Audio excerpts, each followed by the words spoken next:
গেল ১৬ বছর এরকম করে অনেকবার কেটেছে, অনেকবার ওএসডি হয়েছি, আবার ফিরে এসেছি। ফিরে আসার প্রক্রিয়াটা খুব ভুল করার জন্য না, বোধহয় অন্য কারণে। অন্য কোনো কারণে।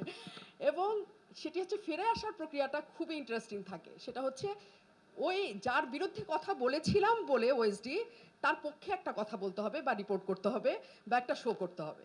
তো এই ইন্টারেস্টিং ধাপ পার হয়ে আমরা যখন এসেছি, তখন ১৬ বছর পর কিছু না কিছু দোষর তকমা নিতে হচ্ছে। সেটা সবচেয়ে প্যাথেটিক। এবং ১৬ বছর আমরা কেমন করে টিকে ছিলাম, সেটা শুধু আমরা জানি। সাবিহা আপা বলছিলেন যে আমরা আসলে কেমন করে টিকে থাকার চেষ্টা আমাদের করতে হয়েছে প্রতিনিয়ত। যারা আমরা স্ক্রিনের মানুষ, তারা চাইলেই যে অনেক কিছু করতে পেরেছি এমন কিন্তু না। তারা চাইলেই অনেক কিছু করতে পারিনি, কারণ টেলিভিশনের নিজস্ব নিয়ম ছিল, তাদের নিজস্ব চিন্তাভাবনা ছিল, তাদের নিজস্ব আদর্শ ছিল।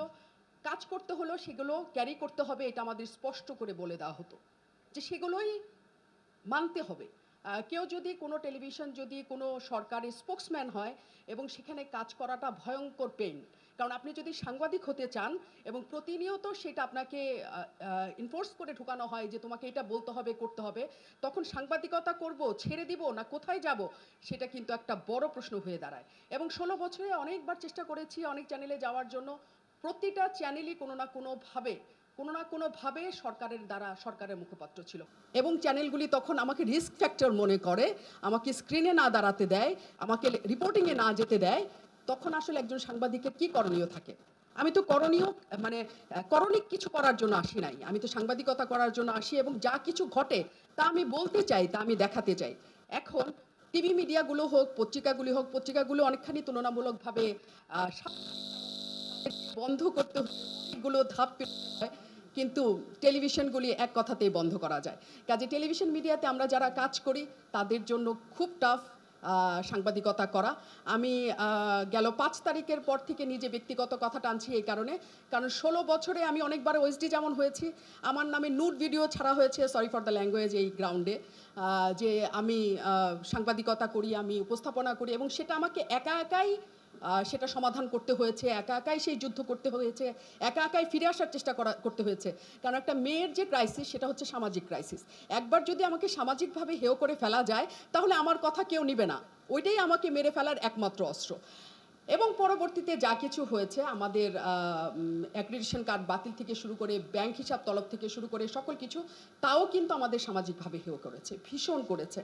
আমার পরিবারের সদস্যরাই অবাক হয়ে জিজ্ঞেস করে, তোমার ব্যাংকে আসলে কত টাকা আছে যে তোমার ব্যাংকের হিসাব তলব চাওয়া হলো?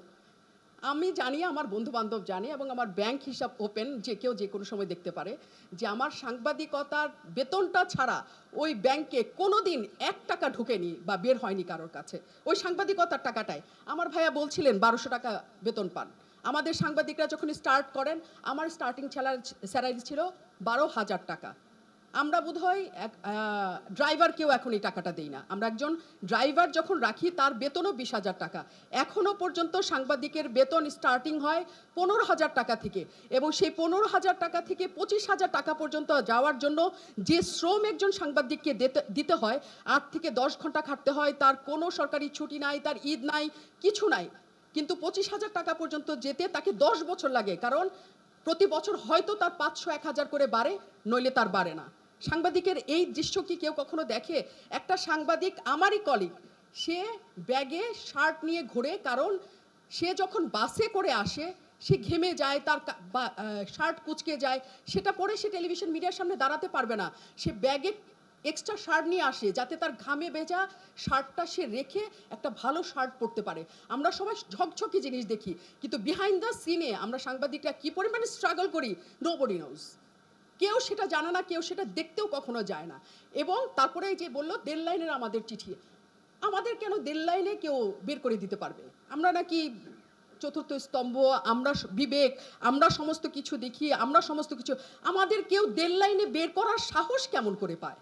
এবং উইদাউট এনি নোটিস, আমি যখন সকালবেলা অফিসে যাই, আমি জানি না আমি যে ৫টা করছি, সেই ৫টা কি আমার নিবে নাকি ৫টা নিবে না। আমাকে এইচআরে সরাসরি চলে যেতে হবে এবং এইচআর আমাকে বলবে, সরি, আপনাকে আমার আর দরকার নাই।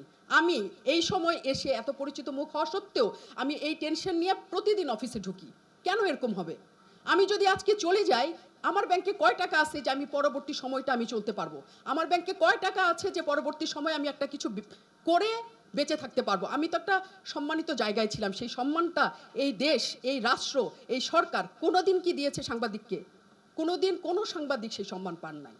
এই যে বলা হয় সাংবাদিকতা, তারপরে তো টিকে আছে। কেমন করে টিকে আছে আসলে? কয়জন বজলুর রহমান হয়েছেন, কয়জন মতিউর রহমান হবেন, কয়জন মাহফুজ আনাম হবেন? শেষ এরা।